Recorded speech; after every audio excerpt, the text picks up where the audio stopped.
Bonjour et bienvenue sur cette petite vidéo de 2 minutes pour débuter ses conserves. Aujourd'hui, nous vous présentons les éléments indispensables pour vous lancer dans des conserves, sans aborder encore la question du stérilisateur ou de l'autocuiseur ici. Voici donc ce qu'il vous faut absolument pour débuter.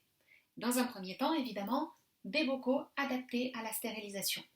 Les plus connus sont probablement ceux de la marque Le Parfait que l'on trouve dans toutes les grandes surfaces, ou encore, comme ici, les bocaux Weck. Ils n'ont pas le même aspect, mais ils sont tout aussi qualitatifs. Les bocaux sont choisis en fonction des aliments à conserver, pour leur forme, leur taille. Attention, il est essentiel que vos bocaux soient adaptés à la stérilisation. Tous ne le sont pas. Certains présentent par exemple les mêmes caractéristiques, mais ne sont absolument pas utilisables pour mettre en conserve. Ils sont uniquement décoratifs. Ils coûtent bien moins cher, mais il faut faire très attention. Ce ne sont pas des bocaux adaptés.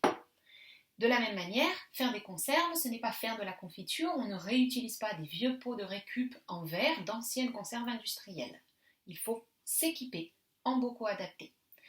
En deuxième point, il vous faudra des joints neufs ou des capsules neuves, si vous avez notamment des bocaux pour des terrines. Il faut toujours s'équiper de capsules neuves adaptées. Ça coûte environ une vingtaine de centimes l'unité, le coût est très faible mais c'est très important.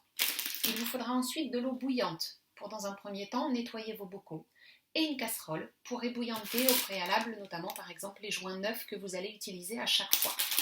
Il vous faut ensuite des linges ou des vieux torchons, de vieux draps. Cette astuce de grand-mère permet d'envelopper les bocaux et de les protéger des chocs lors de la stérilisation.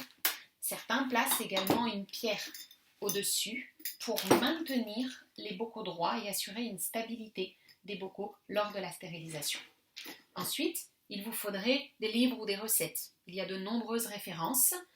Internet est également riche en recettes en tout genre. Cela vous permettra de connaître les modalités spécifiques pour chaque ingrédient stérilisé. Et enfin, il vous faudra un marqueur ou alors différents autocollants ou étiquettes de marquage, puisqu'il est essentiel à l'issue de la stérilisation sur vos bocaux d'indiquer les aliments et la date de stérilisation.